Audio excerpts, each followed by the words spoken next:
Энэ удаагийн дугаартай маань Lime хамт ажиллаж байна. Бид бүгдийн мэддэг Lime аппликейшн шинжлэгдэж Монголд ашиглах дататай болсон байна. Тэгээд хүн бүрт 72 ГБ-ийн дата үнгүй бэлгэлж байна. Яг одоо энэ QR кодыг уншуулад датагаа аваарай. Дугаар харгалзахгүй хүн бүр ашиглаж болно шүү. За юу цаанда бид нэрэн тайтгийн хүсэлтээр эхэлсэн ажлаа дуусгахаар Wonderful World олон ангид киноныхаа сүүлийн хэсгийг хүрэхэд бэлэн болоод байна. Хамгийн сүүлд хүний амьдрал тохиолдож болох хамаг зовлонг туулж яваа Сүхён эгч маань эргэн тойронд нээх гимгүү царайлаад эргэлдээд байсан Сонёол залуугийн үн төрхийг олж мэдсэн шүү дээ. Ингээд үлдсэн зангилаас хэсгүүдийг тайлхаар кинонд орцгоё.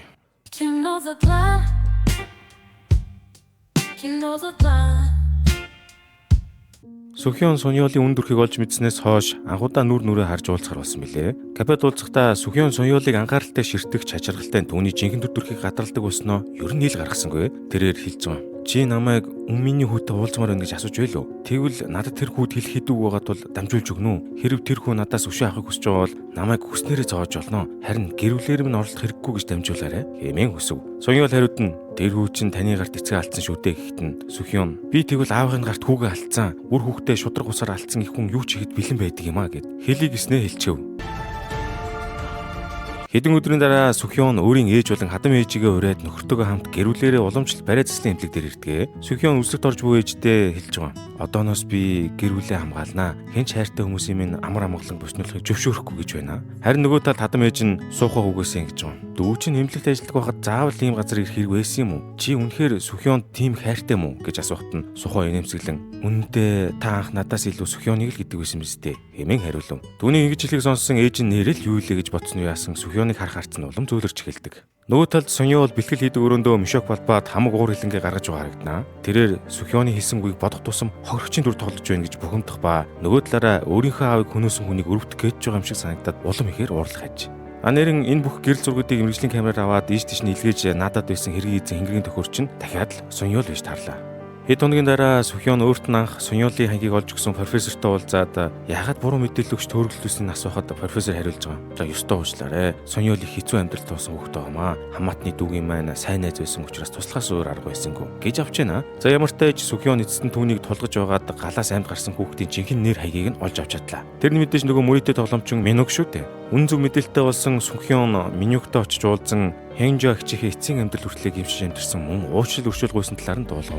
Гэвч Минук уурлаж дахин бүү үзэгд идэргэж байдаг шүү. Харин Сүхён түнд нь өс хонзон санаад яах вэ? Чиний л амьдрал сүрнэ. Талигач эцэг хийхээ үргэлжлүүлж үлдээчтэй хүн шиг амьдрах хэрэгтэй. Хэмээн учирлаж өөрийн амьдрал болон карьерийг өшөө авалтаас болж хэрхэн нурсан талаараа хуваалцсан нэрийн хуудасаа гарт натгуулаад тэндээс явлаа. Үзэг солигдоход нэгэн тансаг уран зургийн галерейд Сонёол Хээгүмтэй уулзан Кимжүнтэй холбоотой чухал илгээмж аваад гарч байлаа. Эндээс харахад галерейгаар дамжуулж мөнгө угаах ажилд оролцдог Кимжүний нууц хүүхдийн ээж нь хөрш айлын Хээгүм болж таарлаа. Кимжүн уг нь Сонёолыг аюултай ажлаас хол байдлахыг анхааруулж байсан ч Сонёол түүнд үргэлжлүүлэн туслаж сонгуульд нь ялт байгуулахыг үзэх юм байх уу? Энэ үеэр нэгэн хоолны газарт сухаа хувийн мөрдөгчтэйгээ хамт Кимжүний талаар мэдээлэл нэгтгэн суух ба яалтчгүй тэр тансаг галерей нь улс төрч Кимжүний хууль бусаар мөнгө угаадаг хэрэгсэл болохыг олж тогтоосон байна. Мөн тэр мөрдөгчин сухаад бас нэг зүйл харуулдаг ба тэр нь Сүхён Сонёол хоёр хамт кафед сууж байгаа зургууд байв. Үүнийг мэдсэн сухаа тавгууртаж гэртээ ирээ шууд л Сүхёнд Сонёолтой уулзах зогсоохыг шаардсан тэр. Гэсэн ч Сүхён эмнэлэгт ажилладаг хадам дүүгөөсөө Сонёолын талаар лавлаж түүнийг ээжээсээ болоод сургуулаасаа гарсан. Мөн Кимжүнтэй холбоотой байдаг. Тэр бүл ээжийнх нь эмчилгээний төлбөрийг Кимжүний сангаас төлөгддөг гэдгийг хүртэл мэдэж авлаа. Нэг өглөө Сүхён сухаа хоёрыг гэрийнхээ гадаа зогсож байтал гэнт нэг танихгүй хүн ирээд машиныг нь шүргсэн этгээдийг олох хэрэгтэй байна. Танах машиныхаа хар хайрцагчдыг шалгаад өгөөч гэж байлаа. Сухооч нэг их бодлого зөвшөөрж Сүхёнд хар хайрцагсаа мемори картыг гаргаж өглөө. За тэгээд шалгаад үстэл тэр хүний машин хэрэгтэй холбоотой юм бол нэх олцсонгүй. Харин нэг видеонд нь сухаа болон Юри хоёр уулзж байгаа дүрс харагдав. Гэвч Сүхён тэр видеог нээхээс өмнө Юри дүүн залгаж гаднаас ч хүмүүсийн өмөлцсөн дуу чимээг сонсогдов. Тэгээд цонхороо артал хөрш Хээгүмийн хүн таталт өгч газар унсан байдал харагдав. Сүхён ч гарчгүйд эргэлзэлгүй анхны тусламж үзүүлж гэрт нь орж өгөхөд туслалаа. Гэтэл Сүхён Хээгүмийн гэрээс нөгөө эвгүй зураг авахсан өдөр нь түүнийг сухатай хамт байгаагүй гэдгийг нотлох баримт буюу тэр үеэр гадаад давхуулсан зургийг нь олж хардаг. За одоо ихчтэй үннээ хэлчих гэтэл Хээгүм худлаа үнэн ярин байж нуугаад байгаа зүйл нь өнөх Кимжүнтэй тогтоосон нууц харилцаанд байсан бөгөөд Кимжүний дарамтаас ангирчхын тулд сухоогоос тусламж хүсч хувилдсан юм бах уу? Кимжүний эрхэм дээд зорилго нь угаасаа ерөнхийлөгч болох бөгөөд нэр хүндээ хамгаалахын тулд өөрийн хүү байсан ч өршөөж инэрх сэтгэлгүй юу ч хийж мэдгээр харгас хүн байдаг тул Хээгүм Сохогийн тусламжинд итгэсэн бололтой. Хээгүмийн хэлсэн аимшигтэй зүйл нь Сохоши хэлэхдээ тэр зурган дээр байгаа эмэгтэйн талаар таныг яасан ч мэдэж болохгүй гэсэн гэж авд юм да. Энэ киноны дөрүүд гэхдээ өөр хоорондоо дандаа нэг тийм зангирсан холбоосоор холбогдсон ээдрээтэй хүмүүс байх юм аа. Нөгөө талд суухаа Сонёолын мөрөөр мөшгөж түүний хүүг хөнөөж эхнэрийн гарт амиа алдсан хүний төрсөн ганц хүү болохыг олж мэддэг. Сөхёоны хувьд хээгүүмээр үннийг нь хэлүүлснээс хойш элдв янзын юм бодох болсон ба Юритэй уулзаж сэтгэлээ сэргээхээр дэлгүүрт очдогч Юри завгүй байсан тул хүлээх зураа Суухагийн хараа харьцагны бичлэгүүдийг үргэлжлүүлэн үзэхээр шийддэг.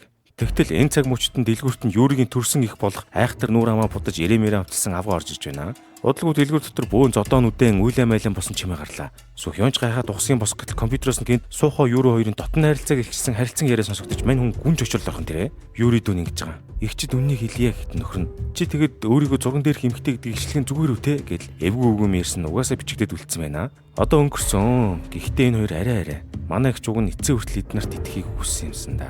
Харин үүдний өрөөнд Сонёол бүгдийг чигтайван сонсож бахтаван хаансан байдлаа сууж байлаа. Төлөвлөгөө намжилтаа эргэжиж Сөхёоны амьдралыг самарч чадсандаа баярлаад байгаа болтой. Нэрийн Сөхёон ахлах сургуулийн сурагч байхдаа битүү шарх сорих болж өлсөж даарсан бяцхан Юрийг тоглоомын талбай дээр анхаалж харсан юм билээ. Тэгээд л гэртээ авчирч өөрийн гэр бүлийн гишүүмэд хандан хайраар тэтгэж өсгсөн байгаа юм. За тэгээд ингэж төрсөн дүүшгээ хайрлж явдаг хүн өөрөөс нь урсан гэдгийг сонсоод Сөхёонд ямар хөтөмшигтэй санагдаж байгаа л. Тэнд нь Сөхёоны ээж нь бас ирчихсэн Юрийг ээжээс нь өмөрөөд бөө юм болж байна. Гэтэл нөгөө айхтар хил амтай төрсэн ээж нь алин модноос хол ундгүй мар нурууноос хотог зоглох ямар байдгийг мэдгүй өдргээд айгүй занл хэлсэн юм шиг Юрид итгэх хэрэггүй гэдэг байгаа юм шиг аимшигтэй зүйлс хийснэ гараад явчих. Түүний гарч явхад үүдний өрөөнд суугаа Сонёол нууцаар түүнд мөнгө атгуулж байгаа харагдана. За тэгэхээр энэ бүх үүмэн шүүгэн бол яалтчгүй Сонёолын зохион байгуулсан сурпрайз байсан байгааз.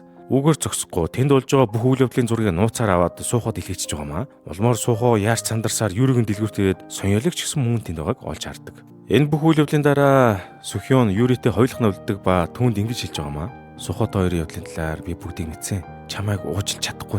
Яаж ээж бид хоёрлоо юу ч болоогүй юм шиг их царч инеж чаддаг байна. Бодлоо зэгслээ тайвшир хүртэл минь юу ч хэлэх хэрэггүй гэж хэлээд яваад өглөө. Энэ нөхцөлд Юри дуйлахаас өөр сонголт үлдэнэ гэж юу? Харин Сөхёон тэндээс гарч машиндаа суусныхаа дараа урд өмнө хизээч уйлж байгаагаараа уйлж амьдралын гашуун амтыг дахин нэг бие сэтгэлээрээ мэдэрч зовлон шаналдаа тарчилж байгаа нь харагдана.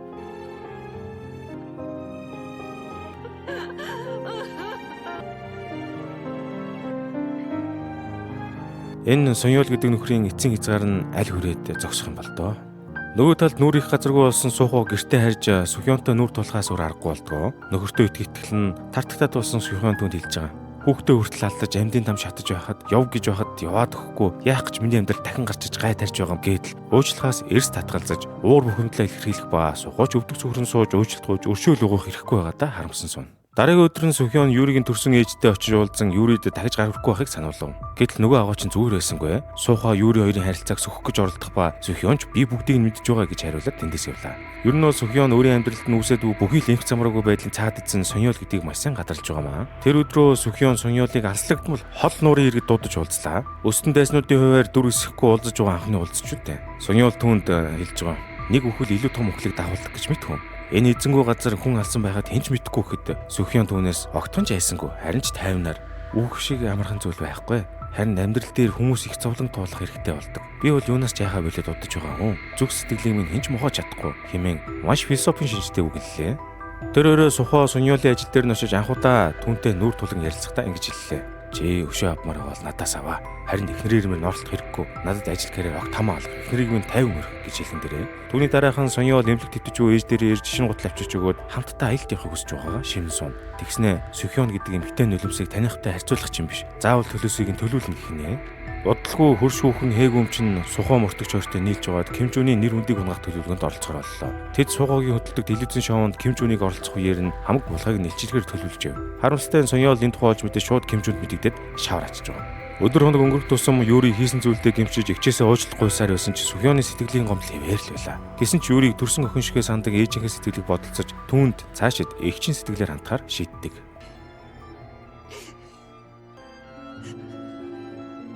Дараа өдөр нь Сонёол доктортой зүйл бариад Сөхёоны ээжийн хоолны газар руу орж харагдана. Үүний дараахан Сөхёон ээжтэйгээ холбоор чадахгүй тасралт руу залгасаар л байлаа. Тэгтэл хэсэг хугацааны дараа ээжийн нуцыг Сонёол авч ээж нь эмнэлэгт байгаа талаар дуулгаваа. Сөхёон айд сандарсаар шуудхан эмнэлэг рүү дахин очиж байгаамаа. Тэгсэн ээж нь ажиллаа хийж байхдаа унаж бэрцсэн ба аз ууч ностой зүйл тохиолдог байлаа. Ээжийнх нь биеийн байдал доктортой болсон тул Сөхёон Юрийг дуудаж ээжигээ цагж үлдээгээд өөрөө нэгэн чухал ажил амжуулахаар эмнэлгийг орхилоо. Мань хүн тэндээсээ шууд Сонёолын гэрлүү дахиж очиод гэрт нь нэгжлэг хийн нууц зүрэг нь олж илрүүлдэг. Тэгтэл өрөөний ханаар дүүрэн өөрийнх нь болон гэр бүлийн хүмүүсийн зургуудыг хатсан байх ба эндээс дүгнэхэд Сонёол олон жилийн өмнөөс өөрийг нь нууцаар дагаж мөрдөж байсан нь илт болов.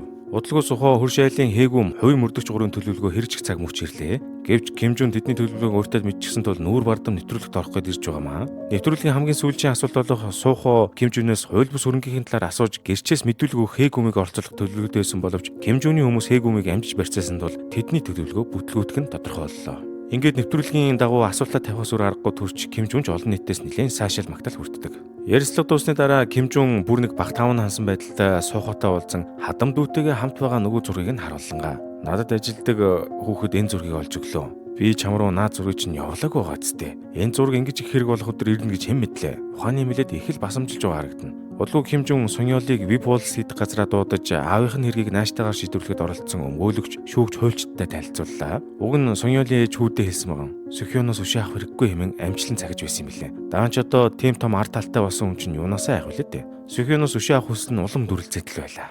Оройн уулзтаа тараад машин бариад гэртээ ирж яваа Сонёол гэрийг нь гадаа зогсчуу Сөхионыг олж хардгаа. Сөхион зам дээр зогсож байгааг жилхүү энэ Сонёол чинь бүр хаазан наймаад хордлоод эхэллээ шүү. Яг ингээд киноны хамгийн сонирхолтой хэсэг дээр интернет чинь дуусчихвал яана. Тэгсэн ч зүгээр дээ. Энэ QR кодыг уншуулад Lime датаг аваад үргэлжлүүлээд үзээрэй. Кино үзэх туфтаа болохоор чинь Lime-аас үнэгүй дата биелүүлж байгаа юм шүү.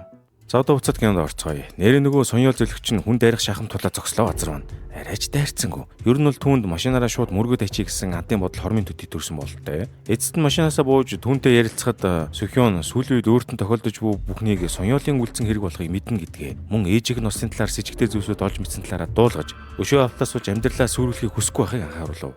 Сонёол харин Сөхионыг явсны дараа хэлсэн хүсийг нь бодцоор л байлаа. Ээжийг нь осол зүгээр нэг жирийн зам тээврийн осол байгаагүй гэдгийг сонсноос болоод түүний сэтгэлд эргэлзээ төрж эхэлж байгаа юм баха. Нэг өдөр Сухагийн ээж нь найзуудаасаа хүүн бараг хадамдуу болох хүнтэйгээ эхнэрээ хуурсан талаарх цуу яриг сонсоод яарч сандарцаар хүүгээс очиж тодрууллаа. Сухаа үннийг үгүйсгэж чадаагүй тул ээж их нурам хугарсан ч карьер нь сүтгэхүй гэж бодоод гэрлэлтэд цуслах шалтгаан чинь яасан ч гэр бүлээс гадуур харилцаа явж болохгүй шүү хэмээн айхтар зэмлээ дамжив. Нэр эмлэгт угаа Сөхионы ээж нь ухаан орсон ч гинтийн зочирлоос болоод юу ч санахгүй байлаа. Сөхион ээжтэй хэлээд санаа зовлтгүй та тайван амрах хэрэгтэй гэж хэлв. Үнэн хэрэгтээ ээж нь ухаан алдаж унахынхаа өмнө Юри дүүтэй нь хамт хоолны газар ажиллаж байсан ба Юригээс төрсэн ээж нь тэр өдөр ямар утгаар тийм зүйлс хэлсэн мөн ямар зураг түнд үзүүлсэн талаар асуухад Юри Сухатай холбогдсон гим нүглээ илчлэхээс өөр аргагүй төрж. Тэгээд л ихч тэр өдөр ухаан алдаж унсан юм байна штэ. Сонёол харин ихчийг ухаан алдсан байдалтай болоод яаралтай эмнэлэгт хүрэж ирсэн тэр ээж. Удалгүй Сонёолын ажил дээрээ байхад нь олон жил ухаангүй хөвтсөн ээж нь ухаан орсон талаар дуудлага ирлээ. Ээжигээ тухай сонсоод яарсаар эмнэлэг рүү очтол харамсалтай тэрээр хожимдсан байлаа. Ээж нь хэдэн орны өмнө амьсгал хураасан байв. Цорын ганц итгэл найдварлах ээжигээ алдсан энэхүү явдал түүнд үнэхээр хүнд тусах нь гарцаагүй. Хэд хоногийн дараа оршуулгын ёслолын үеэр Сонёолын эмэгтэй найз нь ээжийнх нь эд хэрэгэл дундаас гар утас олсноо Сонёол түлээлгэж өгөв. Удахгүй Сөхионч түүний ээжийг өөд усан талаар дуулж оршуулгын ёслолд нь хүндэтгэл үзүүлэхээр хүрэлцэн ирдэг. Сөхион хүндэтгэл үзүүлэхдээ талигаач тандан эдгээр үсийг дотор хэлдэг. Энд ирэх хүртэл амаргүй байлаа. Би одоо хүртэл хүүгмэн хөнөөс нөхрийг ч нөөшлж чадаагүй. Амь тэрнээ өгснээс илгаагүй амьдарч байна. Харин таны хүүгийн ирээдүйг өөршгөө болохгүй тулд туслах болно хэмээн шивнэж зогсон. Сонёол түүнийг хараад намайг ийм байдлаагаа харах гэж ирээ юхт нь Сөхионч юу ч бодлого ээжигээ эцсийн замд нь тайван үддэ гэж хэлв. Сөхионыг гаргахад Сонёол гараас нь татаж түүнийг төр зогсоодог боловч нэг ч үг хэлж чадалгүй тавьж явуулав. Учир нь түүнийг ирэхийн өмнө Сонёол ээжийнхээ утсан дээр хадгалагдсан Сөхион болон аавынх нь хооронд өрнөсөн харилцан яриа бүхий бичлэгийг сонссон байж. Оройн Сөхион гэртээ буцаж ирэхэд сууху хамаг эд зүйлсээ баглаж байлаа. Суухаа түүнээс оршуулгын талаар асууж гэр бүлийгээ самарсан Сонёолтой цааш толбогдохгүй байхыг сануулдагч Сөхион түүнийг өөрийнх нь хэрэгт оролцохгүй байхыг анхааруулдаг. Нэрийн Сөхионы ээж эмнэлгээс гарчихсан ажлаа хийж эхэлжээ. Нөгөө Сухагийн ээж нь хүртэл ирээд хүүхдүүдийнхээ гэр бүлийг салахгүй тулд бид хийх хэрэгтэй эдэргээд олон ярьж өгч байна. Түүний дараа Сөхион ээж дээрээ иртэл ээж нь харин Сонёолын талаар ам нэвэ. Байнгын үйлчлүүлэгч минь байгаа юм аа. Өлсгөөс илүүтэй сэтгэлийн зовлон ихтэй явдаг юм шиг байна лээ. Уг нь их сайхан сэтгэлтэй хүү байгаа юм гэж байдаг шүү. Сонёол ээжигээ оршуулсны дараа Ким Жунтэй уулзаж ослын талаар нарийн ширийн зүйлсийг нь мөрдөн шалгах хүсэлтэй байгаагаа илэрхийлэхэд Ким Жун гэнт яагаад өнгөрснөг сөхөх гээд унав гэж хэлдэг ба түүний шийдвэрийг нь хүндэтгэж байгаагаа мөн илэрхийлв. Дараа нь Сонёол гэртээ буцаж ирээд ээжийнх нь утсан дээр хадгалагдсан үлдсэн аав болон Сөхион нарын харилцан яриа бүхий бичлэгийг дахин сонслоо. Тэрээр бичлэгнээс Сөхион хүүг нь хөнөөсний төлөө ааваас нь зөвхөн уучлахгүйхийг шаардсан байхад аав нь маш хүүтэн хөндий зан гаргаж зөвхөн мөнгө бизнесийн талаар алдагдсан боломжтой тухай ярьсан байдаг ба саяхан хүүгээ алдсан эхийн зовлон ойлгох ямар ч сэтгэл гаргаагүй гэдгийг нь олж мэдсэн юм. Удаа хэдэн өдрүүдэд Сонёол ихэнх цагийг унтаж өнгөрүүлсээр. Тэгтэл нэг өдөр Сөхион түүн дээр хоол ирсээр ирлээ. Сонёол ихэндээ түүнийг зөвхөн ээжийнх нь ослын талаар мэдээлэл өгөх гэж ирсэн гэж бодтол Сөхион үнэндээ эхийг алдсан сэтгэлийг нь тайвшруулж өөрт нь санаа тавиар ирсэн байж. Сөхион уу гашууд авцсан Сонёолтой уулзсныхаа дараа өрөөч мөн хамгаас ирэх юм ээжтэй санаа тавих ёстой гэдгээ ухаарч ганц өдөр ажиллаас нь хүндэрүүлж байгаад хамтдаа гадуур зугаалахыг шийддэг. Өдөржин цагийг зугаатаа өнгөрүүлснийхээ дараа ресторан суух үеэрээ Сөхион ээжтэй Сонёолын талаарх бүх үннийг хэлвэ. Суухогийн зургийг илгээсэн хүн Сонёол байсан, мөн түүний аав нь хэн болохыг гэд бүгдийг хэллээ. Ээж нь мэдээж үүнийг сонсоод цочирдсон ч Сөхион тандан тэрхүү тэтэрхий уурлаж гомдох хэрэггүй дээ хэмээн зөвлөв. Тэр шөнө Сонёол Сөхион руу залгаж аавтай нь уулзсан өдрийн бичлэгээ сонсолоо. Тэгснэ би таныг өөжлөж чадахгүй байхад та яагаад надад дандаа сайн ханддаг юм бэ гэж байна. Сөхион харин түүнд эрхэм найдан хүнээ алдахын зовлон мэддэг учраас хэмээн хэлв. Гэвч Сонёол зовлонтойгоо тэмцэхийн оронд өс хонзонд автанч үүнийг амьдрах гол зорилгоо болгосон гэдгээ түүнээс нь усангүй. Хэдэн өдрийн дараа Сонёол гэрийнх нь эд зүйлсийн байрлал өөрчлөгдсөн байгааг анзаарч найзуудаа дуудан шалгуулдаг. Мөн тэр үеэр түүний эмэгтэй найз Сонёолын ээжийн амьсгал ургахын өмнө хэлсэн үгийн тухай дуулгалаа. Нөгөө талд Сөхион ээжийнх нь ослыг захиалах тэрэг байсан талаар хангалттай нотлох баримт цуглуулсан тул бүгдийг нь Сонёолтой уулзж аваад гардуулж өгдөг. Угаасаа тэр дайрсан машин нэлээд удаан ээжийг нь зам дээр гарч ирэхийг хүлээгээд зогсож байсан. Мөн хүн дайрсан байж жолооч нь ямар ч хуулийн хариуцлага хүлээгээгүй зэрэг маш олон сэжигтэй зүйлс ажиглагдсан байна. Сонёол хин ээжийнх нь нэрийн ард угааг асуухад Сөхион Ким Жун шижигсгийн талаар мэддэг болоод түүнтэй ойр ажиллаж байсан байлгүй дээ хэмээн хэлэн тэр. Яг үндэ Сонёолын ээж ослд орохоо өмнө Сөхионыг шоронд хоригдох болсон талаар мэдээд түүнд ийм шийтгэл оноох нь хэтэрхий шударга санагдсан учраас Ким Жунтэй холбогдож талигч нөхрөөр нь хийх гэж байсан хууль бус явдлуудыг нь дэлгэхээс айхгүй байна гэдэргэд нэлээд асуудал игдээд явж өжээ. Тэгээд л гинт машинд мөргөж ухаангүй өвтг болсон байна. Суухаа уг нь Ким Жунд найдаж хэргийг зохисоор нь шийдэхэд туслахыг хүссэн ч өнөөх хорт могоо шиг хүн чинь нүүрэн дээрээ сайн хүн болж үжиглээд ар нуруугаар нь хорн хариулж хэрэг үйлдсэн жолоочийн хүүхдийн эмчилгээний төлбөрийг төлнө гэж аргаж байгаад энэ бүх хэргийг үйлдүүлсэн байна. Сөхион хожим тэр жолоочийн эхнэр болох гудамжинд ногоо зардаг хүнийг олж уулзаад хэргийн нарийн учрыг илрүүлжээ.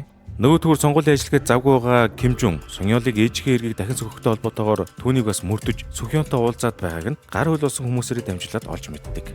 Харин Сөхион ослын мөрөөр ууггүй явсан хэвээр л байх ба яг ослын хэргийг хаасан эрх бүхий итгэгчдүүд нь хүүгийнх нь хэрэгдэж гэсэн мөн ажилласан албан тушаалтууд байсныг олж мэднэ. Мөн тэрээр нөхрийнхөө бичиг баримт хадгалдаг хайрцгийг болоод дотроос нь хүүгийнх нь хэрэгтэй холбоотой чухал баримтуудыг олж нөхрөө нууцаар мөрдлөг явуулж байсныг хүртэл олж мэдлээ. Тэрээр тэр дороо Сухатай уулзаад яагаад цохирлтгүй мөрдөж байсан хэргийг гинт зогсоосон талаар асуухад Сухаа хэлж байгаа. Түүнээс цааш ирч хүчгүй болсон. Бас чамайг оюулдуулж магадгүй санаа зовж байсан тул зогсоосон хэмээн тайлбарладаг. За тэгээд энэ бүхний эцэст Сөхион өөрийн гараар бүхнийг дуусгахаар зоригшил бодлоо.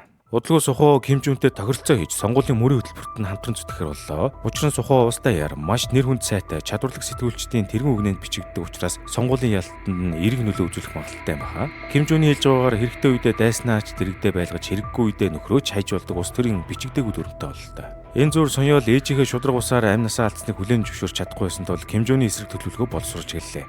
Тэрээр Ким Жунд ажиллаж байхдаа олон улс төрчдийн булхайг нотлох эд баримт цуглуулдаг байсан ба тэдгээр нэр нөлөө өгөх улс төрчдийг цуглуулan сүрдүүлж Ким Жун ерөнхийлөгч болсон тохиолдолд тэр албан тушаалаасаа буух эсвэл Ким Жуны төлөө нохошиг ажиллах ёстой болно гэдгийг нь ойлгож дөнгөдөг. Үүнтэй зэрэгцээд Ким Жуны нэр хүнд сэтгүүлч Сухагийн ачаар огцон өссөн байлаа. Судалгаагаар олон хүн Ким Жуныг ерөнхийлөгч болоход хамгийн тохиромжтой нэр дэвшигч хэмээн үзэж байгаа гэж. Иймхүү Ким Жун компанид ажиллаа үргэлжлүүлж байх зуур Сонёол ч гэсэн мөн түүний араар давхар мөрдлөг хийж эрүүл мэндийн сангаар дамжуулан хууль бус хөрөнгөө нуусан байж болзошгүй юм сэжиглэж эхлэв. Энэ үеэр Сөхион ч бас Ким Жуны үйл ажиллагааг мөрдөж тэр дундаа аавтай нь ойр дотно байж хэргийг нь хаасан мөртлөө яагаад ээжийг нь хөнөөх гэж оролцсныг нэг л ойлгож өгөхгүй байгаа нэлтэй.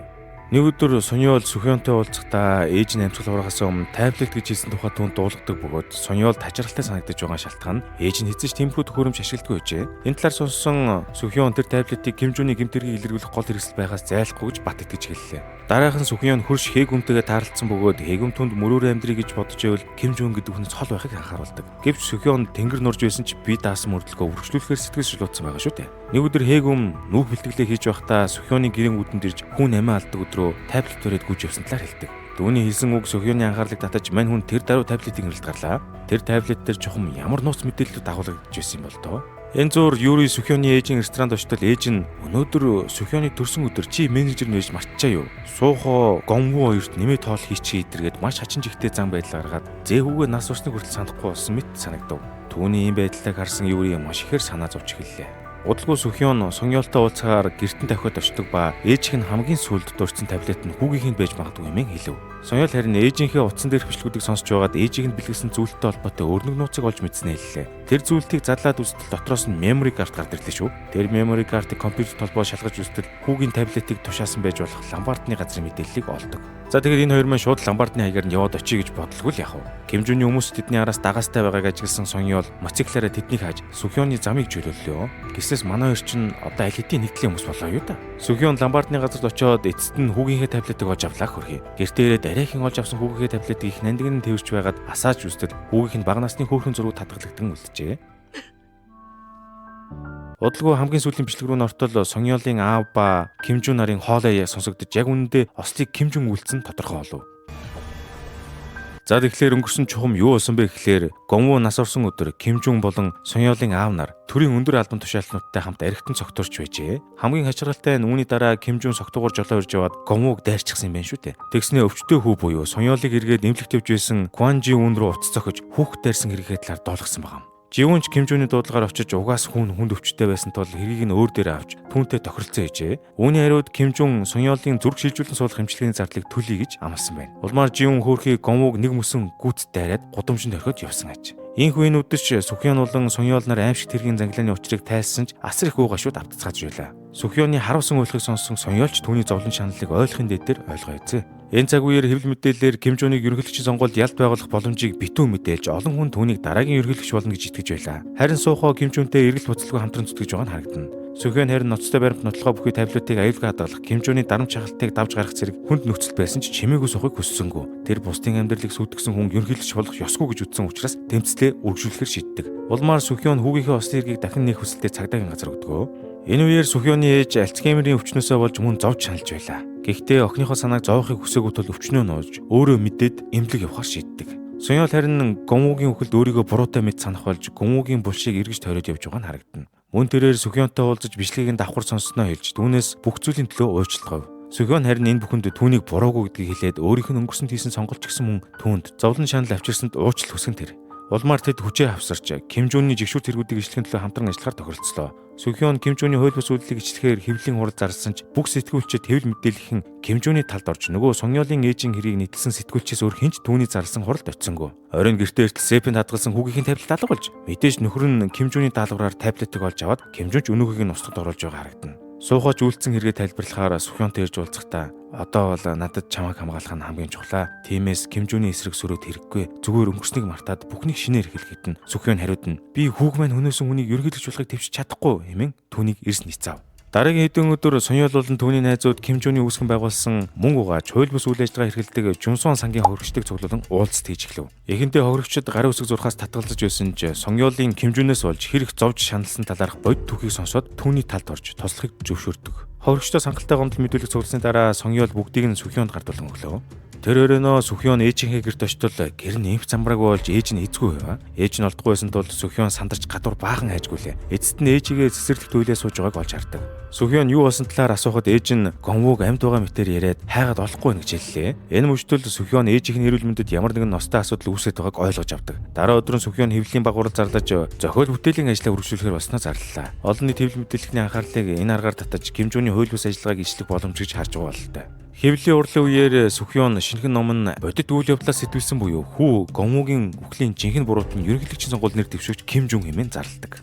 Сүхёны мэдээлэл олон нийтийг зөвшөөрдөөж тэрээр Ким Жуны хамт цагдаагийн газар дуудаглаа. Сүхён ч одоо таблетнаас суулж авч үлдсэн файлаа мөрдөгчд албан ёсоор хүлээлгэн өгөөд мэдүүлгээ зохих ёсоор өглөө. Ким Жуны мэдүүлэг өгөхөө илж ирэхэд тэрээр хэвлэлийнхний өмнө аль болох тайван байдлаа хадгалахыг хичээж байв. Тэгснэ үн Сүхён бол үр хөвгтөө алдсан их хүн. Би түүний зовлон ойлгохын дээр ойлгож байна. Тэр намайг үтгэж буруутгаач болтугай зовлон өнгөрч байгаа бол яамаа та. Гэхдээ би нэгэнт ийм хэрэг үлдээгүй учраас зохих ёсоор гин буруугүй гэдгээ нотлно гэснэ. Хамгийн сүүлд Сонёолын аав Сүхён хоёрын хооронд өрнөсөн харилцан яриаг шууд цагдаагийн гадаа хэвлэл мэдээлэхний өмнө тоглоочдөг юм да. Тэр нугасаа Сүхёны уучлах ухыг шаардсан мөн Сонёолын аавын хэлсэн танаа хөвгтөөс олж би бизнесийн өчнөө боломжоо алдчихад байна. Очиж яах гэж миний машины урдуур гүйдэг байна гэх харилцан яриа байгаа. Ер нь тэгээд сонгуулийн үе таарсан учраас Сүхёныг өрсөлдөгч талын улс төрчтэй хуйлдаж Ким Жуныг ялах магадлал өндөр байгаа учраас хэрэгээр нэр хүндийг нь унгаах гэж орлоо гэх цуу яриаг Ким Жуны дэмжигчид гаргачих болтой юм аа. Энэ үеэр Сүхёны ээж 50 байдлаа хадгалж эрүүл мэндэд анхаарах мөн Сүхёнд нэрмээс болохгүй гэсэн үүднээс хөдөө өгдөг найзандаа хэсэг хугацаанд амьдрахаар болдог. Сүхён ч ээжигээ саналыг хүндэтгэж хөдөөрөө хүргэж өгч байгаа нь харагдана. Нөгөө талд Суухогийн ээж нь Сууход Сүхёны ээжийг мартах санах өвчтэй болсон талаар дуулгалаа. Эхнэрээ хамгаалахын тулд Ким Жуны талд ажиллаад яхаа мэдхгүй явж байхад эхнэрт нь улмал хүнд хэцүү зүйл тохиолдож байгааг сонссон Суухо үнэндээ арга мухартаж байгаа нь харагдана. Эдний ээж ихтэй их хөршлөгдөжээ. Юу ч болж байсан чи тэднийг орхиж болохгүй тэгвэл хүн гэж яваад яах вэ? Би чамайг ингэж өсгөөгүй шүү энэ гэж хүүгээ зэмлэж байгаа харагдана. Төд удалгүй аргаа орсон Сүхён маань согтуу жолоочийн буруугаас болж үр хөвгтөө алдсан би энэ хэргийг шудраг усаар нуун дардуулахыг хүсэхгүй нэмэн ганц хүний эсэргүүцлээ хэлүүллээ. Юри ч ихтэй туслахууднаас эсвүүчтэй холбоо ярьж Сүхёны тэмцэн талаар мэдээ нийтлэл гаргаж өгөхийг гуйгаад явж байгаа юм. Үүнтэй зэрэгцээд Сонёл Сүхёнд туслахын тулд Ким Жуны барилгын дээвэр дээр ганцаараа байхад нь нүүр тулж дээврээс хамтдаа унцгаа идэргээд үдэлцэж яддаг шүү. Даан жигзэгтэй мөчт нь Ким Жуны хүмүүс тэднийг олж ирээд Сонёлыг авах юмгүй болтон зодж нүтлээ. Уг нь Сонёл нууцаар бичлэг хийж байсан ч тэд дуу ураагарыг нь хүртэл нэгж жолоод аваад явчихдаг. Удалгүй Сүхёны эсэргүүцлийн талаарх нийтлүүд нь олон нийтийн анхаарал төртөж 7 жилийн өмнө амнасаа алдсан бяцхан хүүгийн хэрэгт илүү олон хүн анхаарал хандуулж эхлэв. Ерөнхийдөө Сүхёны шийдэмгий байдал нь бусдад урам зориг өгч өмнө түүний тусаж байсан хүмүүс одоо түүнд дэмжлэг үзүүлж эхэлсэн байна. Маш олон эерэг сэтгэл олон нийтийн сүлжээнд харахад түүний эсэргүүцэлд олон хүн нэгдэж байгаагаа илэрхийлсээр байв.